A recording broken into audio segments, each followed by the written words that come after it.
Hey folks, man, this is Monk, and we are back with another episode of From the Canopy Film Show, and I'm joined as always with my co-host. We got Cornelius, aka Evil Corny.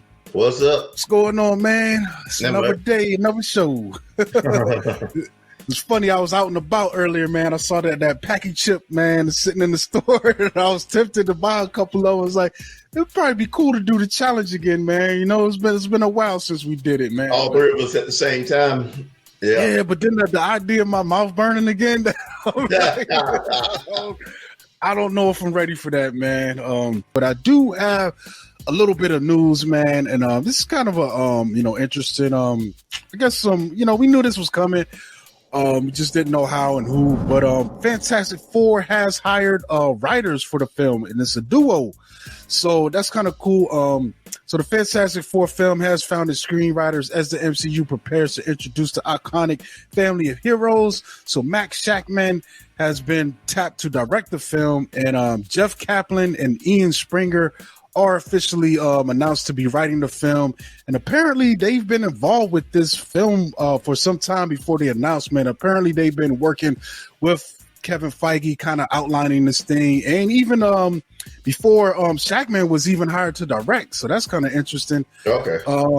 So the only thing they got to do now is, I guess, the casting will begin for the actual Fantastic Four themselves. It's interesting, I wonder if they're going to still have Krasinski play Mr. Fantastic. Yeah, Reed Richards. So I think that's going to go down. I don't know if they need to go younger or current age. I mean, or his age. People talk like some of the heroes are like too old to be playing parts, but you have Samuel Jackson that played Nick Fury. I understand Nick Fury's an older character, but then like Robert Downey Jr. might have been going into his 50s when he started as Iron Man. And Ruffalo isn't a spring chicken himself. A lot of these guys are actually in their 40s starting, in the MCU. So it to me, it's just going to be interesting to see who they end up casting and actually see this film in action. It's interesting because I could see Reed Richards being a little older, but as you were talking, I pulled up the actual comic book version of the Fantastic Four issue number 1, and Reed Richards in there has full brown hair. There's no white in his hair, But I feel like you could do what you want, man. If we cast an older Reed Richards, like that's probably in his early 40s, I think that would work. That seems like someone in his stature would be that far into his career when the events of that comic took place. I think that could make some sense. Yeah, it's really no telling what direction they're gonna go in. I just don't want it to be anything like the last 3 films. So I think they need to. But I don't have any doubt that Feige's gonna and we can always they could always de-age Krasinski if they need to, for certain parts or whatever. But who knows, man? Who knows the timeline of this thing anyway? Like what happened and all that. Yeah, they could do whatever they want, or how they even going to come in, man. They could walk through a portal. Shit, I don't. Yeah, I don't know what's going to happen. I'll be honest with you. I really didn't mind seeing Krasinski as Reed Richards and Multiverse of Madness. It felt like a perfect fit to me.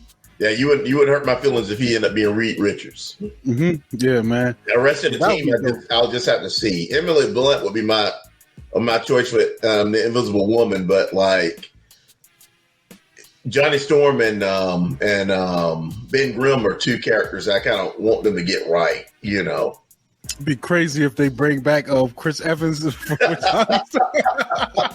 just to mess around, like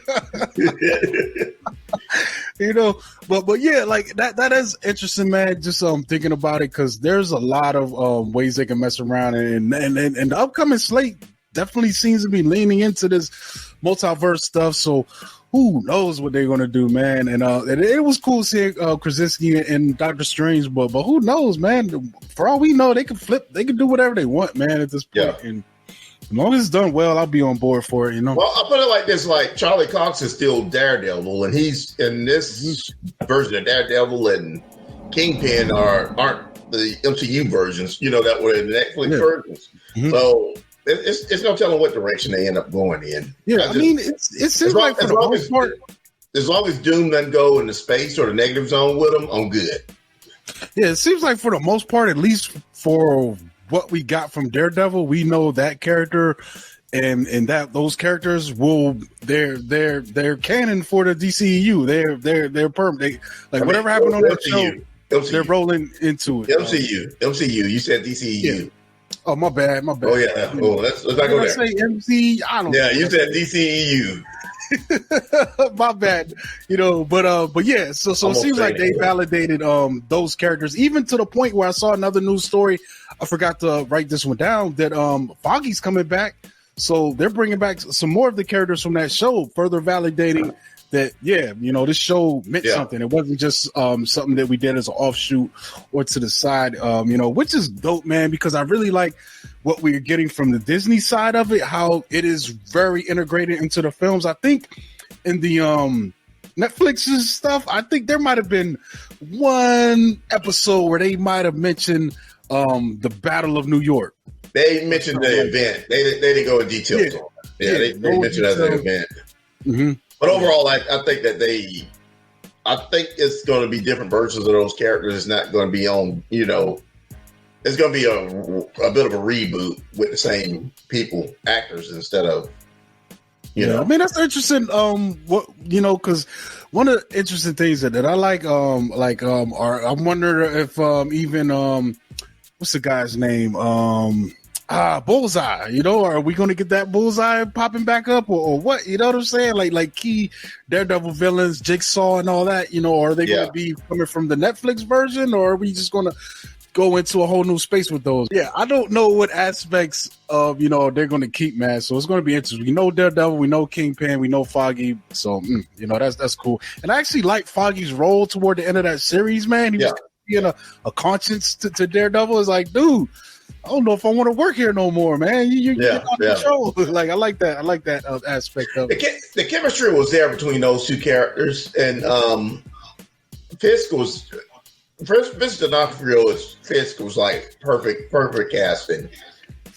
Who was Foggy in the Affleck version? Was that Jon Favreau? Yeah, Favreau. It's Jon Favreau.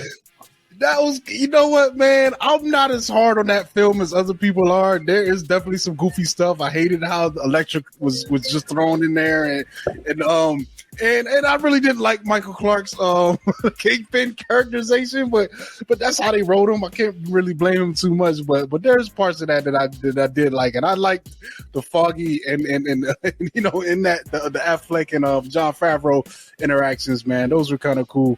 I actually own the director's cut of that film. Who was Bullseye in that? That was Colin Farrell. I love Colin Farrell. Colin Farrell was good as Bullseye. He was a nut.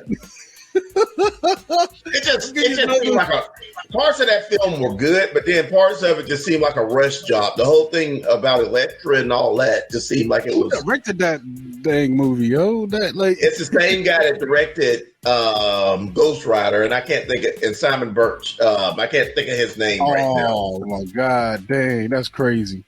Mark Steven Johnson. Yeah, Mark Steven Johnson. What else did he directed the first Ghost Rider also.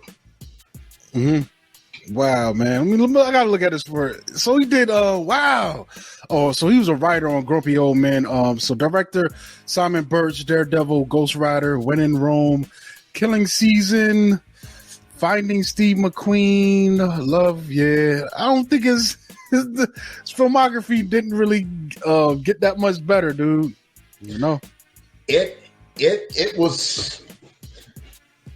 Daredevil was a way better movie than Ghost Rider was. You know what I'm saying? But I didn't have problems with it, but I really liked Ben Affleck. But you know one thing about like Affleck being Daredevil, whenever they announced him being Batman, and he's like my favorite version of Batman. Mm-hmm.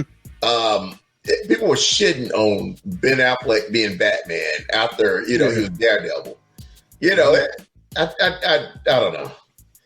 It is weird though, because he's kind of good at both, but that's Daredevil's not really like a big guy. He's more like normal size with the enhanced abilities. You don't think of like put it this way, man. Physically, the Punisher is a much more bigger, imposing figure than Daredevil. But even the shows get it all wrong. Like that casting John Bernthal as Punisher, and Bernthal is a small guy too, man. So it's kind of weird how you're gonna have to get around shooting stuff and making all this stuff work, nowadays. But yeah, it's wild, dude. Bernthal did a good job as Punisher, though. I really like him as Punisher.